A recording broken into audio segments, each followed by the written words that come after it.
Искренне было приятно встретить правильных, потенциальных и уже иногда и существующих партнеров. Хочу подчеркнуть, что предприниматели обычно прежде всего дружат, и нам вот такие площадки абсолютно необходимы для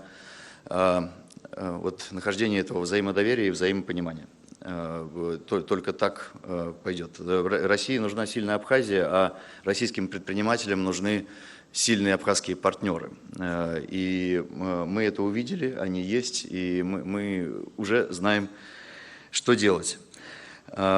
Еще раз хочется поблагодарить принимающую сторону за, правда, профессиональную абсолютно подготовку этого форума. Это было очень полезно и критически важно для моих коллег. Ну и переходим от слов к делу. Спасибо.